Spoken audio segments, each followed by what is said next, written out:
You're listening to the Transform Your Nutrition podcast with your hosts, Rebecca Heald and Jeff Ash. Our purpose is to help individuals and families transform their relationships with food and develop healthy bodies, minds, and attitudes, all without restriction, guilt, or shame. But anyway, it's the first time we've gone live with our episode. We normally do chat, don't we? We normally do an episode on a Friday podcast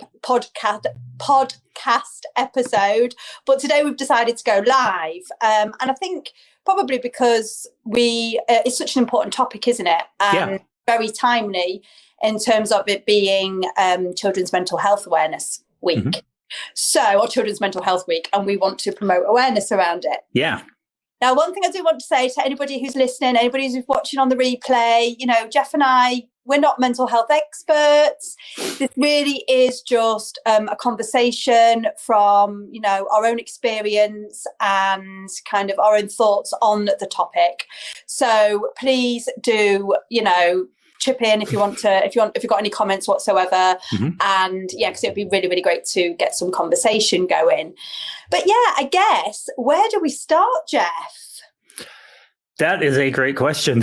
I mean, I know both of us have experienced various mental health related things in our own families. The topic in general is important. Yesterday, I was on someone else's podcast, which was very, very interesting because I was asked to come on and with a panel of people who were all experts, and then me.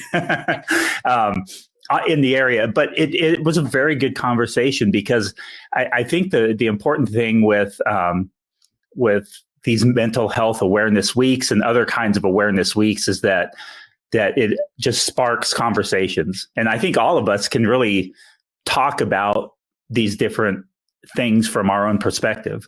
And we don't have to be an expert in order to talk about the impact of mental health on ourselves, what we've seen in others, what we've seen in our children. Diagnosing and treating, totally different things. So take anything that we say is from what either of us have said we've done or in our own families or found helpful with a grain of salt, because it could just be a very individual thing since neither of us have any kind of formal training in mental health. I do want to point out I have got a background in education. Well, exactly. I'm a former teacher, so not that qualifies me in mental health, but I know a little bit about children. And kind of how to pick up on the triggers, etc. I think it does in many ways does qualify you to talk on the subject and even offer insight and advice kind of on a one-to-one basis with just people in general. Myself too, I was a children's pastor for 5 years.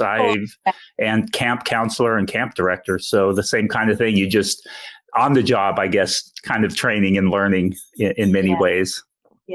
Yeah, definitely. And I just think it's so great to just kind of raise awareness around this topic as well, especially right now. Everybody is, most people are struggling with things right now. We're in we are kind of experiencing, stress, anxiety, trauma, perhaps on different levels. And I think that's a really good point to make as well, is that very often we talk about trauma. And I don't know about you, but trauma often feels like a big and scary word. And it's almost like, trauma feels like it needs to have been something really, really significant to have happened. But actually, trauma is about something that has created stress and anxiety or in a person.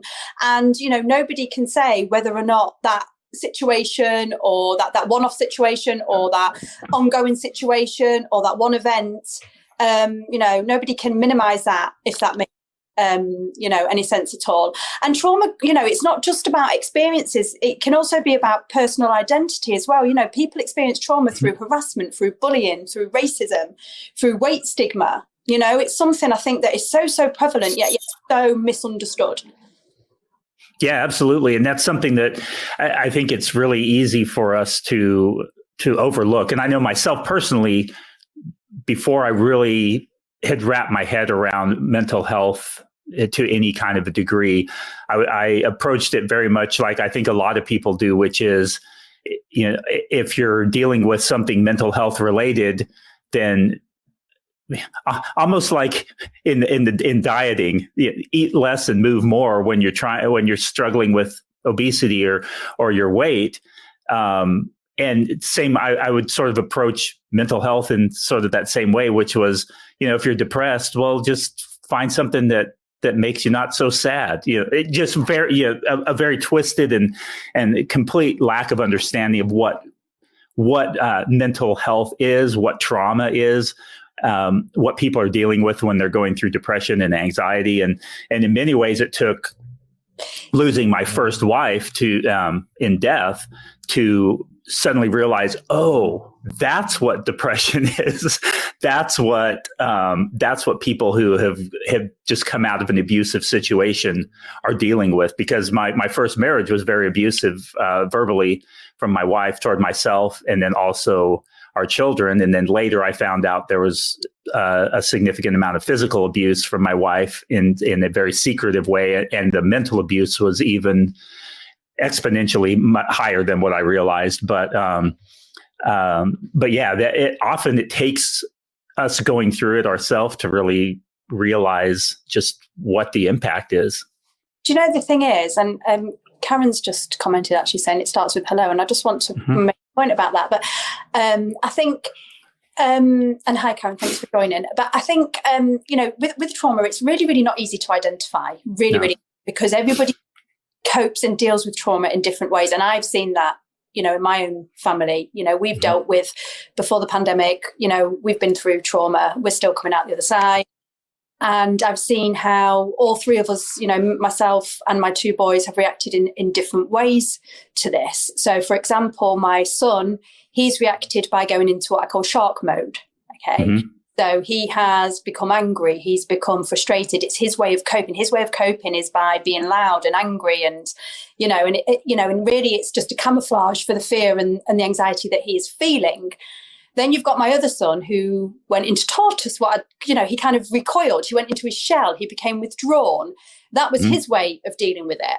And then you've got me, who I'm dealing with my own trauma, and I am just like a whizzing dart is the only thing I can kind of, I literally just was keeping it constantly, as I was throwing myself into anything I could to not deal with the emotions. It was easier to be busy than to face what I thought was really, really scary in terms of the emotions that and also I did that because I felt like I needed to be there. I had to be the strong one. I couldn't deal with my trauma until I dealt with my children's trauma. And actually, over time, I realized that was the backwards way of looking at things. Exactly. Yeah. But, I think what's really, really important is no matter how we're dealing with it, it's about, for me as well, it was about the dynamic. We were three different people dealing with things in different ways. And initially, I reacted. Okay, I wanted to react to it. I would react to Leo. I would react to Luca. Like, why is Leo behaving like this? Why won't Luca talk to me? Why? But it's not. Sometimes it's not about reaction, is it? It's about connection. It's about. And that's the thing I want to say about what Karen mentioned. It starts with a hello. Yeah, it's not a kind of what are we going to do about this? It's connection, isn't it? At the end of the day, and I realised that if I was going to help my children through the trauma, I needed to take a step back and connect and meet them at where they were at. Yeah, absolutely. I think as parents, it's really easy for us to let our pride come in the way when we're dealing with children's mental health, because none of us want to acknowledge that our child is struggling with mental health, because who does that come back on? In many of our minds, okay, if my child is depressed or has anxiety or is struggling with something, then as parents, we often take that on ourselves. If our child's not eating well, we sometimes take that on ourselves. And it's very easy for us to come at it from a pride standpoint. I've seen this in the school system. I'm sure you have too, where a child needs services. They need to be in a special education program, but the parent is like, my kid's fine. Yes. They don't need that. They don't need to see a counselor or us ourselves. I'm a strong person. I don't need to go see a therapist or a counselor. And I know myself, that was a big wake up call when my first wife passed away. I ended up going to a counselor, and that was a very life changing experience. And it was something that, a close friend had advised me to do. And at first I kind of went in reluctantly and ended up just an amazing experience. And it helped me work through things much quicker because I actually was dealing with them at the root of it instead of hiding that. But coming back kind of to kids, those conversations are just so important. And it's so important to be open to those things and to put our pride aside and say, you know what, my child's dealing with something. I need to address that, or ourselves too. I need to address that. I found, yes, Harry, it's also a reflection. Do you mean a reflection in terms of how we're dealing with things, or reflection in terms of kind of how we respond to things? Because I think sometimes we can, react to things because we're in survival mode. And I think actually in order to grow and to move on, you've got to take a step back and reflect and think. And I had to do that. I took a step back and I really reflected on what was going on. And I was like, if I carry on like this, if I carry on responding, if I carry on reacting in survival mode, we're going to keep going round and round in circles. And I think, there was something that you mentioned there as well. I've lost the train of thought now because I was responding to Terry's point about it being a reflection. And I think, what was the point you made, the last point you just made there, Jeff, about... Well, I was talking about pride, kind of being open to. Yes, that was it.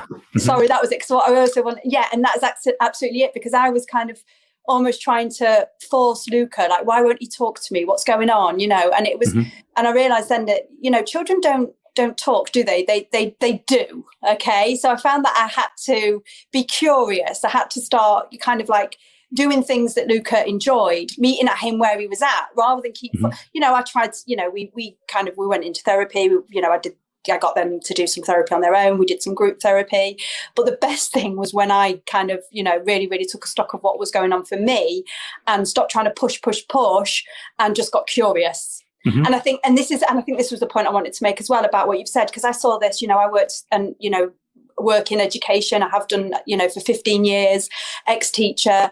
And, used to come across this quite a lot, as in, parents were refusing to acknowledge or accept what was going on with their children. And again, it's not about trying to push things on parents or force things on parents. It's about being curious and understanding. Because the other thing is that there is a reason. There's always a reason for a behaviour. There's always a reason. There's always, there's something underneath it all, isn't there? And, it's the same in the coaching that we do with clients. Their behaviours are a reflection, back to what Terry said, they are a reflection of what's going on underneath, of our experiences, of our beliefs, of our values, and this is the other thing, very often children also experience trauma because there is a misalignment of their beliefs and their values. If we're trying to push them one way that doesn't sit with their gut, and I know we speak about a lot about this when it comes to nutrition and about developing trust in our children's body, it can actually be traumatic for children if we're taking away that trust. And we're not allowing them to deal with that. Does that? And it's about how do we help our children, Jeff, kind of go from kind of auto-regulation to co-regulation to then self-regulation? Yeah, those are great questions. And Darren said very good points. What would you say are the warning signs? Some, for example, will say, oh, it's just kids, teenagers. So what strong signs to look for? And that kind of builds off of what you were talking about there. I think that one of the things that we have to do is ask those questions and look for the root cause, because I think really what happens is the warning signs are a change in behavior. Yes. You have a happy, a well-adjusted, outgoing, well-spoken, joyful child who just seems to love life. And then there's a change that occurs, and maybe they become withdrawn. Maybe just something changes in their behavior. It could just be a phase they're going through as children are growing up, but it could also be a sign of some kind of a trauma that's occurred. And often we address mental health issues as discipline issues. And I know that I've been very guilty of that myself. Definitely. In the early stages, I remember, it was not long after well, yeah, without I don't want to go into everything that can, but it was in the early stages. Yeah, definitely. I was just like, I cannot cope with my children. I don't know how, so it was, it's like, I just need to discipline them. And and we would just go around in circles. I was just exhausting myself and just, actually, adding to the trauma that my children were already experiencing or had already experienced. Sorry, but I put it in there. Carry on, Jeff. No, those are just such great points. I mean, that's something that we have to be so aware of when it comes to general mental health. It's something we have to be aware of when it comes to nutrition, which is where both of our expertise lies. And all of these different areas, it's just amazing what damage we can do when we address issues without going to the root cause. So you have a child that's withdrawn or that's beginning to act out in school or something, and then you start addressing it with, stop acting that way. And then, but if you really stopped and dug down, you find out, oh, there's somebody that's bullying them at school, or maybe they've been sexually molested or something by someone, and we just overlook that and say, oh, well, they're just acting up, or they're not a good kid, they're just a bad kid, they have an anger problem. We sometimes minimize these things and or overlook what's actually at the root of the cause, and so we're addressing the problem in a completely wrong way. And I've done that with my own kids. We had one of our kids she just wasn't as outgoing as the other one. And so we treated her in a different way, and we addressed it in a different way, when in reality, it all went back to the abuse that she was experiencing from my wife. Yeah. And it also went back to things that we've actually now found out underlying that are biological, that she's working through now.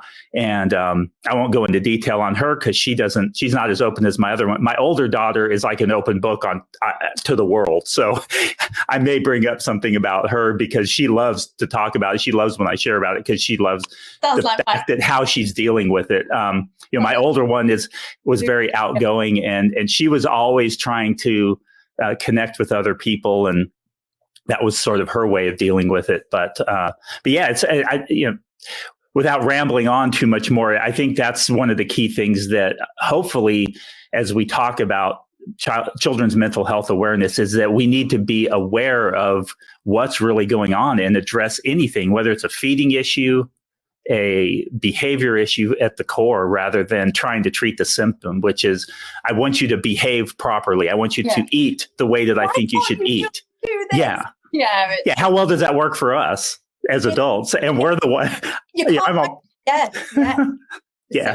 Stop trying to micromanage your diet. Stop trying to micromanage your weight. It doesn't work in life. Why do you think it's going to work with your nutrition? But anyway, some really good points that have been made there as well. Terry, about saying sometimes not sweating the small stuff.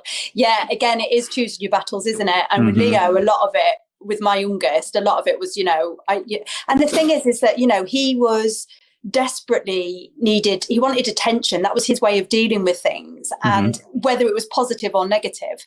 So by dealing with the small things negatively, I was just fueling the fire. And Adam makes some great points as well about negative versus positive. Because at the end of the day, children learn by our language and our behavior as well around our children. That's what they learn. They don't learn from us telling them to do X, Y, Z. Okay, it's like me. I'll hold my hands up when I was, at my really in the thick of it and really, really was struggling, I would shout at them. And I'm not saying that I never shout now. I'm not going to say, but at that point, and because they were like, Mummy, you never shout. Why are you shouting? And then I'd be like, stop shouting. You're not allowed to shout. But I was mirroring that behavior. You're shouting at them to not shout. Seriously, that's how it was at one point. And I think my point is that, we have to model and we have to demonstrate and we have to show, and it's the language we use. It's the way that we conduct ourselves around children. That's what they learn. I mean, this is getting a little bit personal now, but like my ex, well, soon to be ex, hopefully, he would talk to me in one way. And then when the children mimicked that, he would then tell the children off for talking to me in that way. yet he was doing it. And so they, you know what I mean? Mm-hmm. It was just confused messaging, and they would just copy him, just like they would copy me. So it is about how we, you know, and we teach children through what we say and what we do, don't we? Sorry, that was a long way of going around it, but no, we really do. About this better understanding of children, absolutely. And this is my real bugbear in nutrition as well, in nutrition education. You know, we know how children's brains develop, so we need to meet them at where they're at. And yeah, absolutely a better understanding. But it's also, you know, a better understanding of children, but also understanding that no children are the same. You know, I got an education background. I like to think that I do have quite a good understanding of children. Mm-hmm. But when it's your own children and they're very individual and they're very different, it is sometimes difficult, isn't it? You know? Yeah. And this is why I talk about this being curious, meeting your children where they're at, trying to explore how it is, you know, how is it that they're feeling? If they react in a certain way, try and understand the feeling and the emotion that's driving that. Mm-hmm. You know, we've worked really, really hard in terms of creating safe spaces in the house. We've got safe space where the children can go and regulate. We've got things like worry monsters where the children can, you know, kind of put their worries, like take their worries and kind of put them aside. Yeah, that's been really, really powerful. And, you know, just getting children to express their feelings, I think has been so powerful for us. Yeah, I agree. That's been one of the things that has really helped. Both of my kids have expressed that to me. One of the things that's really helped them as adults, because my oldest daughter, she went to counseling soon after my first wife passed away, and she's been very open about talking about it. So I gave both of them permission, not that I had to, but specifically, explicitly permission from the beginning that I know that you guys weren't allowed to say anything negative about what was going on in the house when mommy was alive, but now you have free reign. You can tell anybody anything you want about me, about what you experienced, about what you're going through. Yeah. And I said, as long as it's truthful and as long as you're not exaggerating it, but you can express that to anybody you want, or you can come to me and tell me exactly how you're feeling. And then now, you know, my oldest, she was much more talkative about it early on from the beginning. And so she's talked about it for years now because it's been since 2010.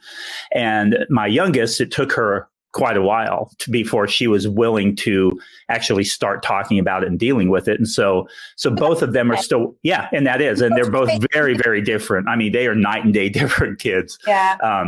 But anyway, coming back to that, I've had some really hard and painful conversations with both of them, especially my youngest, this past year, as I've allowed them to completely express exactly how they're feeling. I told them I wanted to hear anything that they needed to point out to me that they felt I had done that disappointed them, that I had done that had hurt them also. And so that's been a very healing kind of a thing for them as well as me, as hard as it is for me to hear. And I think as parents, a lot of times we don't want to hear it.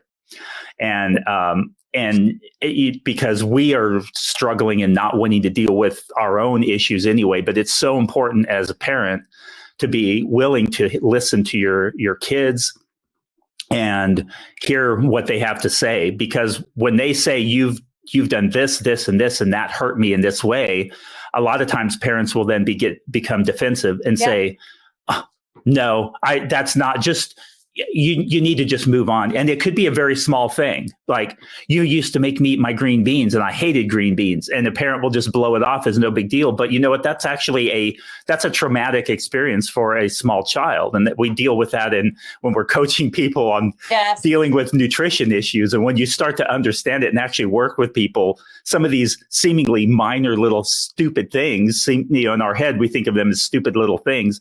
They're actually very significant. Yeah, I think that's really important as well, because that's where it comes down to the whole, if we minimize how our children are feeling, we're almost telling them how you're feeling doesn't matter. I'm bigger and I'm better than you. You need to listen to me. Right. Rather than acknowledging that actually that was pretty big for that, for my child. That was something significant for them. You need to acknowledge that and meet where they're at with that, don't you? And that's definitely something I've learned as well. And interesting that Terry mentions as well other influences, because that's a big one as well. And we definitely see that from a nutrition perspective as well, don't we? In terms of, for myself, I create a certain environment at home, but then they go to school and they learn other things. And it's about being up positive and being upbeat and not ever,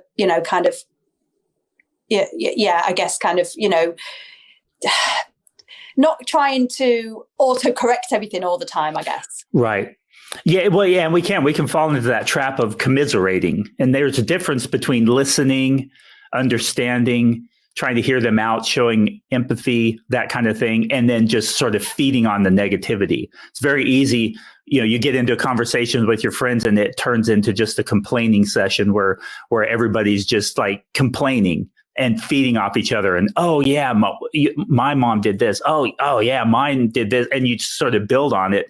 It's very easy to do that. And anybody who knows me personally knows that I'm sort of an eternal optimist, and I'm always giving everybody the benefit of the doubt, and I'm always trying to look on the bright side, even That's when. why I love being around you. Even when self with positivity. Yeah, I try. I'm not always successful, but it annoys my kids too sometimes, because they've said the same thing, where you're always playing devil's advocate. You're always giving other people the benefit of the doubt. You're always this, but they also appreciate it too. So. I say that because I do see that when you try and look on the bright side of things, it can often be very helpful.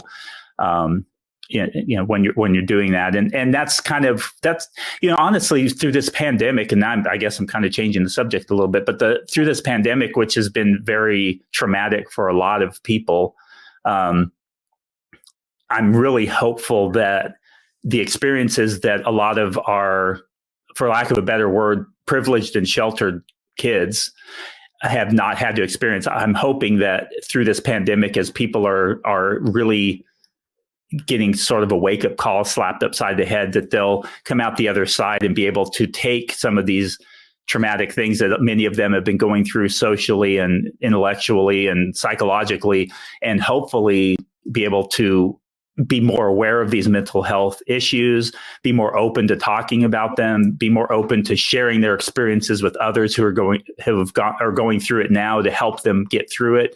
Because that's so much of what we, as a community, as human beings, that when we're able to share our experiences with others and help them see that they're not going through it alone, that they're not the only one who has experienced that they're not the only one who essentially I neglected my children for the first 12 to 14 years, because that's about how old they were, 12 and 14, when my first wife passed away. That I essentially neglected them by allowing them to experience what they experienced. Yes. I mean, it was horrible. To give you an example here, and there's just one example of one of the things that they went through. My late wife, and I never even heard this. I don't even know how I would have responded, but she actually went to them and told them that she got breast cancer because of their bad behavior. Now, she got through the breast cancer, and coming out the other end, when they would misbehave, she would tell them that if they didn't stop misbehaving, that she was going to get breast cancer again. So this is the kind of stuff that our kids go through. And so when I talk about, how I've had to think about, I allowed my kids to go through that. But because of that internal optimism that I have, and my willingness to say, you know what, I made huge, horrific mistakes in allowing them to go through that. But you know what, I can move forward from that. Yeah, you have to. I can now listen to them and allow them to share those experiences and not minimize them, and then move forward with that. So I don't know if that made any sense, but no, it makes total sense. And it's really funny, actually. I started writing something. I knew we were going to be talking about this today. I mean, we only decided we were going to talk about this last night, didn't we? So yeah, I know. But literally this morning, I was reflecting on things, and I've started to write a blog on it. And one of the things I started to reflect upon was how I feel exactly the same for the first few years of my children's life, because of the the toxic environment that we were in, I wasn't doing everything that I could as a parent. I wasn't keeping them safe. And this is why then they experience that trauma. And this is the thing, it's about, how do you deal with trauma? What do you do? How do you, and fundamentally, people have been talking about the signals and the signs and the coping. I've spoken about how all three of us coped with things, but fundamentally it's about then reestablishing and making children and ourselves feel safe. Because, I felt like I was just free falling. I didn't feel safe. The only way that I was then able to deal with what was going on with my children as well was by starting to look after myself again, starting to understand that I needed to stop running away from my thoughts and my feelings, and I needed to deal with them and get curious about them. And then when I did that, it then encouraged me to do that with my children. So it became more than just, a tokenistic, because it's always like, always reward the positive things, ignore the bad things, and it would be, well done, I'm really, really proud of you, Leo. And then that would be it. Whereas then, I started to get curious and be like, I'm really proud of you, Leo. Do you know how proud I am of you? How does that feel that mummy's proud of you? So that I was trying to embed all of the positive emotions rather than it just being a tokenistic. It's a bit like equality and diversity. You don't just have a one-off, diversity day in schools. That's right. Once a year, you embed it throughout the curriculum. Sorry, that's a bit of a analogy, but and it's the same with the children, rather than just tokenistic going, I'm really proud of you, really well done for doing that. It's about, let's really dig deep and really discover and understand how this is going to make you feel, how this is going to boost your self-esteem, how this is going to make you feel safe and confident in your own skin, confident that you can trust your own body, confident that you can trust your gut feelings, confident that you can trust what your mind is telling you. That's how we help children get through trauma, I think. Yeah, no, I agree. And I think being open to seeking professional help is so important too. Oh, yeah. And I did.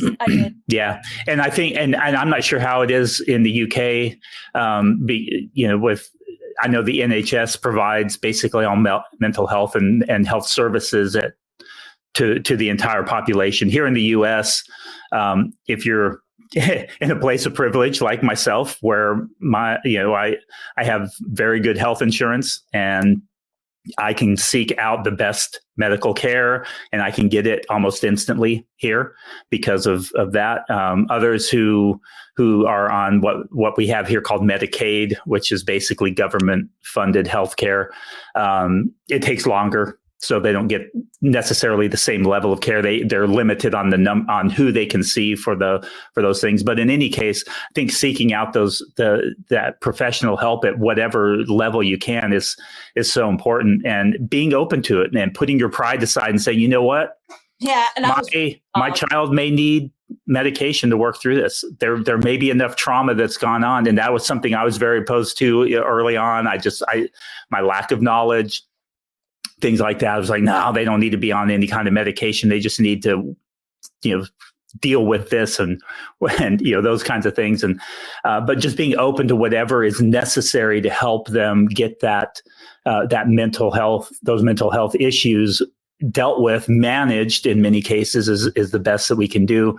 It not necessarily a cure kind of a thing, but managed well so that they can function well in society and live that joyful life as much as possible.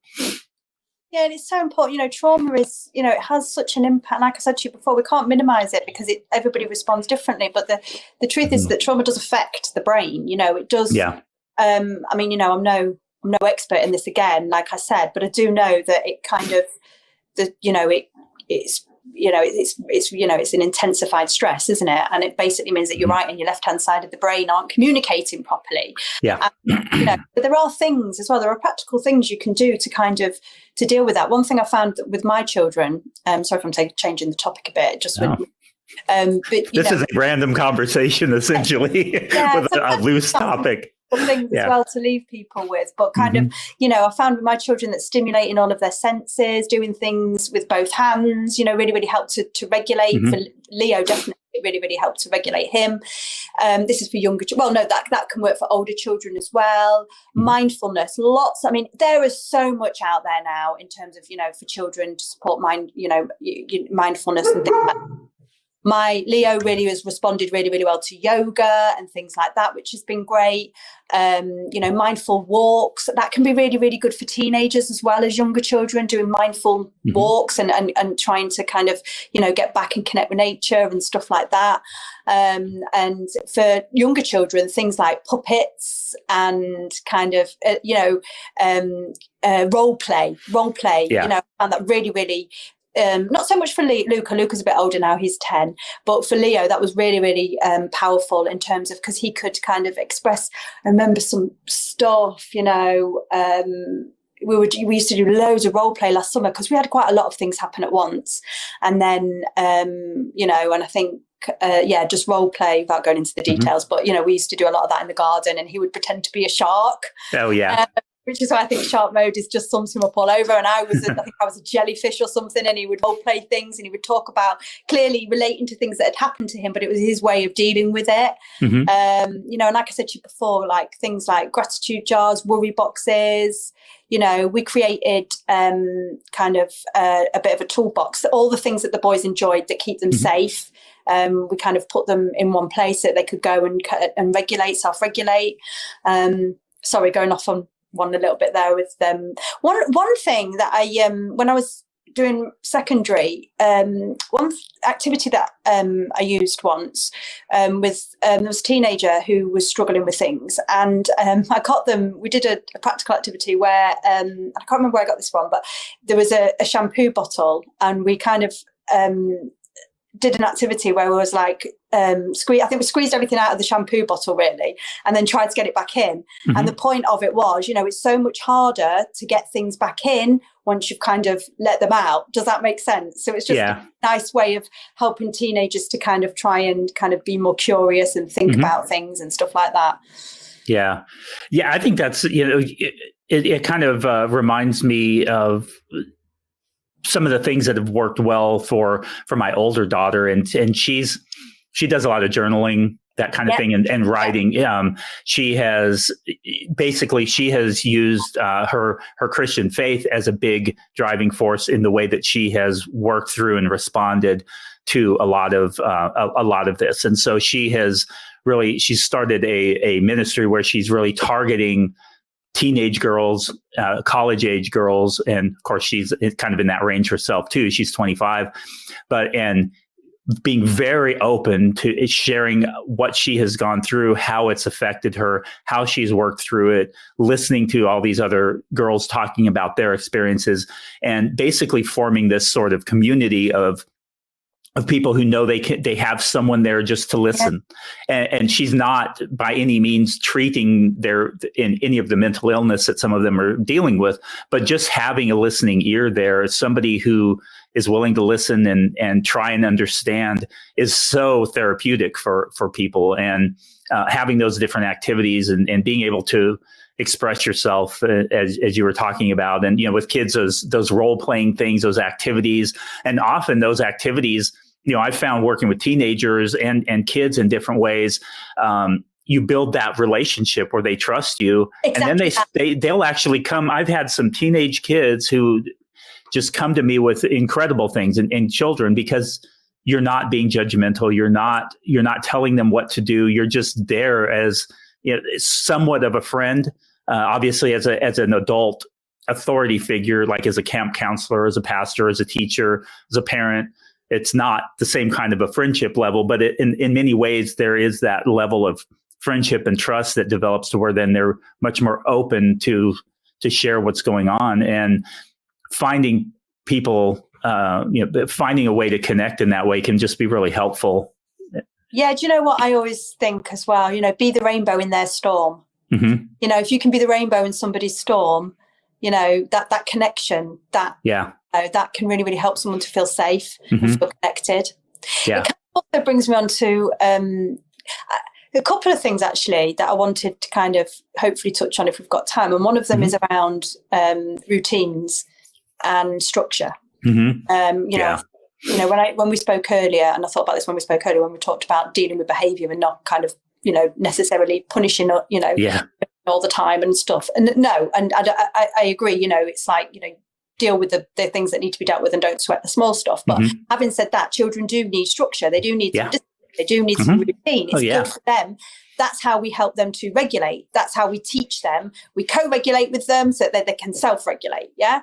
And so I think that's really, really important. But, and also as well, I do want to kind of touch on a little bit about how trauma as well can lead to issues with nutrition and eating later on in life. Yeah. And definitely something that's coming up.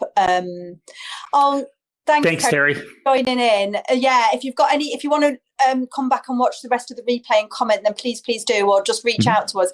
I'm doing a podcast tomorrow with Adam, you did, Jeff, so that'd be great. I did last night. Yeah. So we would, we want to continue this talk if we can. And about how, I think these experiences can manifest themselves in the way that people then, deal with their eating, their exercise, their self-care and all of that. And they're the things that I'm dealing with. They're the things that I'm helping clients now to tackle because, they weren't dealt with earlier on, if that makes sense. But if that makes sense. It does. Like my own it. Just own it. Owned it. So but just going back as well to how we can help children when it comes to stress, anxiety, to trauma, it is to give them some structure, isn't it, and some routine. And I know we talk about this a lot when it comes to nutrition, but I think just in general, and I definitely know Leo, my youngest Leo, who is the one, bless him, who goes into shark mode, and he's got other things going on, but he that structure and routine has been pivotal in terms of helping him to feel safe.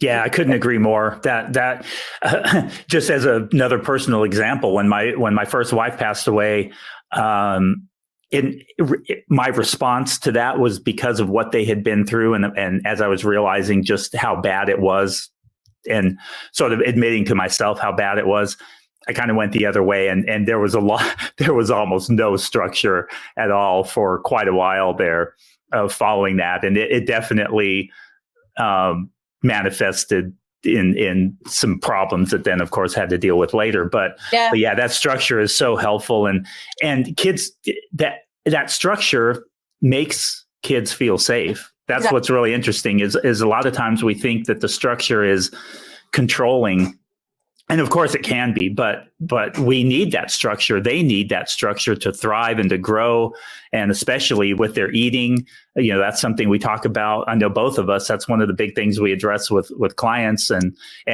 it's a key factor to effective child nutrition. It's like the first thing that you address when you're addressing feeding issues with children, or if you have a child who's experiencing some kind of acceleration in their weight gain or deceleration where a drastic decline in it, the first thing you do is structure. You don't even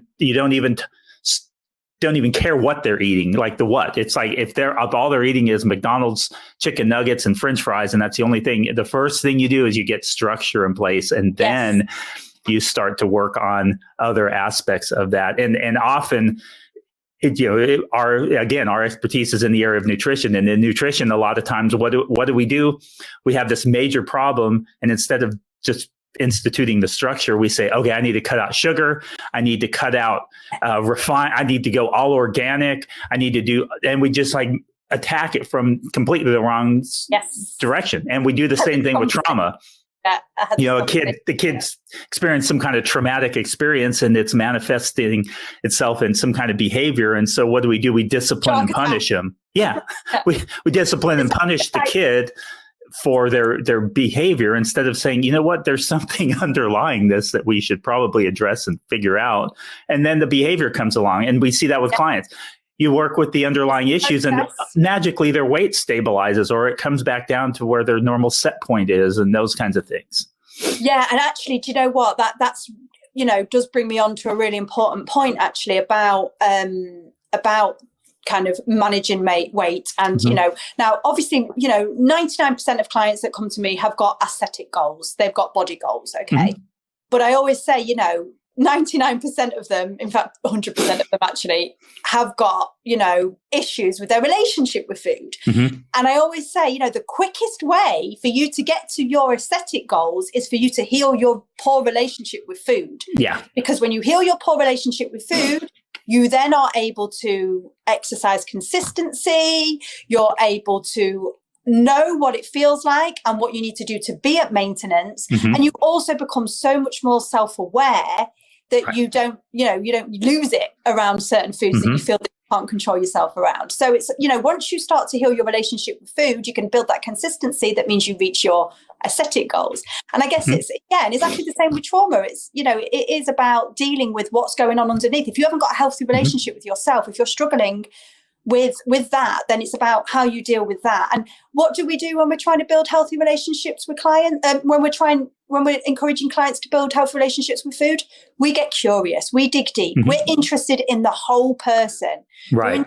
In them. We're not just interested in setting them targets and giving them a rigid, structure is important. And again, this comes back to structure with children. It's important. And they will moan, but yes, they do feel safer with it. But also give them some authority in it as well. Give them a structure, but let them have some say in what that looks like. Let them have some, and it's the same with clients. We give them structure, but then they build what that looks like. Right. Yeah. When we're working with clients there, we let them come up with how they're going to work through many of these things. We offer recommendations, suggestions, but we then say, what do you think? What do you think is the reason that you're doing this? What do you think would be a good way of addressing this snacking issue that you have late at night? And they take ownership of that, and they have control over that and make the decision for themselves. It's helping people become autonomous, and that's what we want to do with our kids. Well, I've got an example of this as well about, this is going all over the place, I know, but with my children, when my children were trying to process, it took a while of going through this, this survival mode. We all dealt with things in different ways. Like I've said, I had a shark, I had a tortoise, I had a blooming, then I was this dart going around everywhere. Gareth, really good point. Really, really good point, actually. Really, really good point. But I just want to say as well is that, boys would come to me and they'd be like, well, do you think X, Y, I don't want to go into too much detail, but it was like, do you think a certain person did a certain thing by accident? They didn't really mean to do it, mummy. And I was like, and rather than going, no, you bloody meant it, I'd be like, what do you think, boys? How do you, what do you think? What do you actually think was going on? And they would always come to the right conclusion, but they were allowed to do that. I gave them the space and was curious enough for them to reach and it's very much the same with clients, isn't it? We can often see what it is that they need to do. We can often see what steps they need to take. But I don't know about you, Jeff, I always try and encourage them to come to that conclusion themselves. Whenever possible. Yeah, those are the ones, because that's when when they come to the conclusion themselves, whenever we come to a conclusion ourselves, it's so much more powerful. And I think in making that change. Gareth, some interesting points, but also worth remembering. Yeah, totally. And do you know something? And I say this, and I have posted about this before, and I've been open about this as well, about how, children are, my kids have been amazing. They have been so much more tougher than I could have expected them to be. But I think absolutely all credit to you as well, though, Gareth, in providing that environment, encouraging them to share, encourage them to talk about their feelings and discuss their emotions. I think that's so important in terms of them being tough and resilient in these situations. Yeah. I think, definitely. And sometimes it's hard. I know definitely in the beginning, I didn't create that safe space for my kids. I didn't. I was trying to deal with things I didn't know what else to do. And I was trying to deal with things by just putting a sticking plaster over it, and not thinking about the long term. But when I took a step back and started to think, no, I need to, and it's a process. It's been a journey, and my children, we're still on that journey. But, nearly 2 years down the line, they are a million miles on from where they were in the beginning. But in the beginning, round in circles. But definitely discussing their feelings. I'm going to read this since this is a podcast episode too that we're going to be publishing. So Gareth basically said some interesting points, but also worth remembering that children are a lot tougher than we give them credit for. Speaking from experience, my daughter has had to live with losing 2 baby sisters. I'm really sorry. It was hard, but we have all adapted to it. And she is now one of the most grounded 10-year-olds I know. You must encourage them to talk about it and share their feelings and make sure they can discuss their feelings and emotions whenever they want. And yeah, those are just such good points. I think it's important we understand that kids truly are resilient. They can change, especially the younger that they are, that when we put those changes in place, when we deal with them, it's much easier for them to make changes in the way that things have been. When they're older, it is more difficult, but they are resilient, and they can deal with these things if we address them head on. Like, what you said there, it sounds like you've really encouraged her to be open with how she's feeling, and that's been very healing. I think it's one point that I'll make that sometimes is a pet peeve of mine, is that some people will minimize children's experiences by saying, kids are resilient. They'll get, and I've heard that so many times through this pandemic where people are minimizing the experiences. Yeah. And so I think there's a fine line between saying, hey, you know what, they are, because they really are. We have to give them credit for and expect them to heal and expect them to grow and expect them to be able to adjust. But at the same time, we can't just assume that, what's the big deal? They just didn't get to see their friends for a few months. They'll get over it. And it's like, or same with divorce. That's one of the things I hear from divorced parents a lot, is that, the kids are resilient. They'll bounce back from this. And they almost dismiss the whole idea of this separation of the entire kid's world from parents splitting up, or the fighting that goes on with the parents in front of the kids. And they kind of are like, yeah, their kids are resilient. They'll bounce back from this. And I had this exact thing, and my kids, it wasn't just a breakup, it's, as you know, the ins and outs, far beyond. And, so my children did experience a lot before, during, after, and I think, and that was exactly the thing there was, I was like, my kids need counselling, they need support. And, a certain person was like, they're fine, they'll be fine, they're okay. And yeah, like you said, Gareth, and like you've said, their kids are resilient, but you've also got to create the right environment, haven't you? And you've got to you mentioned safety and security, Gareth, there. Those are great points. I think those are key aspects of that. Definitely. They really are. Because when they, it's normal, when anybody experiences trauma, there is that disconnect. There is that, you do feel like you do feel unsafe for a period of time. But if you can, and this is what resilience is all about. And this is what I teach my clients, not just my kids, but it's what I teach my clients, by being that support, by being that rainbow in the storm, by being that person who is connecting. For me, the reason I get clients results, if I'm honest, is because I have a connection with them. I've got a relationship with them. Yep. I have that relationship with my children now. I didn't when I was going through my own stuff. I really didn't. But since I've had that, that's how we encourage our children to grow. It's how we encourage them to be resilient. It's how I encourage my clients to be more resilient and confident.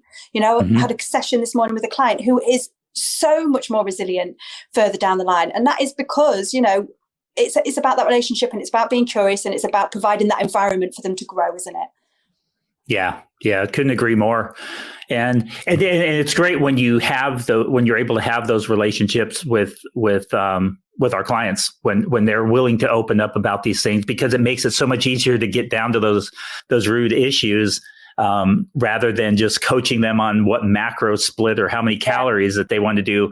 Not to diminish that work that some people do, and that there's all kinds of different ways to approach it. But at the same time, if you want long-term results in any area of life, and especially in nutrition and weight management and those kinds of things, really dealing with the root cause rather than manipulating external controls is going to be the way to see that success long-term. Because when it comes to weight loss, you can get somebody's weight pushed down, but if you don't deal with what caused the issues with weight stability to begin with, then it's just going to go right back to where it was. And the same with mental health, with our kids, with ourselves, as if we're not dealing with the root issues, where we can mask it. We can we can get behavior and for a time. We can change that. We can get that outward change to where we think, oh, okay, they're fixed now. The behavior has stopped. They're not acting out in school. They're doing their homework. They're back up to getting A's in all their classes. So I guess we fixed the problem. And, I've got and that's not, I mean, that's just not how it works. It's not how it works. It's not, I was a real messed up teenager for reasons, on this podcast, but I was an A-star student. Student because that's why, that's how I dealt with what was going on. Yeah.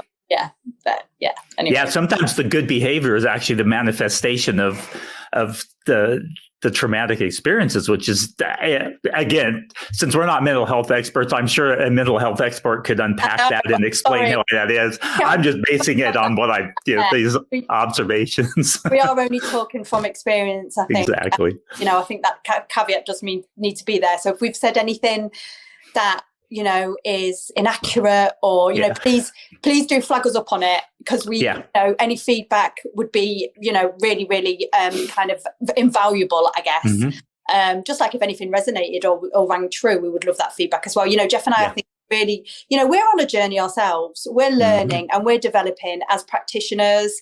We always will be. So we are open to that growth as well. And and I think, just to go back to what Gareth said as well, it's about awareness, isn't it? And I think by your family, as parents, being very self-aware, you've encouraged, obviously, your daughter also to be. So, I mean, I can't even imagine what you've been through, but hats off to you. It just shows courage, strength, and self-awareness, doesn't it? Yeah, well, likewise, I haven't been through a divorce. I've not had to deal with that, and so it's a completely different. It's a completely different thing than losing a spouse. And I've even had friends who lost a spouse who they were extremely close to. So it was basically their soulmate, their life partner, and in fact, it was really interesting because when I lost my wife, I had a very close friend who had passed away 6 months to the day prior to her.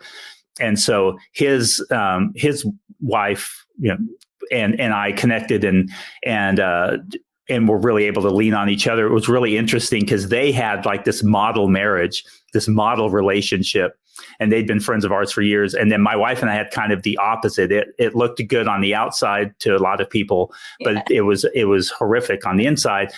And so the experiences were so different. I was dealing with the abuse part and the loss of the spouse, because there was still that aspect. This person who I'd been with for 15 years was no longer there. But likewise, like, to give you an example, I cleaned out my wife's clothes probably a week after she died. I mean, I cleaned them out, sent them off. It was done. It was like pictures were coming down, that kind of thing. My wedding ring was off within a couple days. I wore it on a necklace for, I don't know, maybe a month or something. And then it was gone. This other friend, she's even a year later still had, like, his belt was hanging on the chair, and, those kinds of things. And nothing had really changed in the house. And so all of us, I guess I bring that up just to say, all of us deal with trauma and deal with the experiences in a completely different way. You see people who were sexually abused as a child, and it manifests in promiscuity in some, and it manifests in withdrawn and inability of having connections in others. And so you have these just manifests itself as well.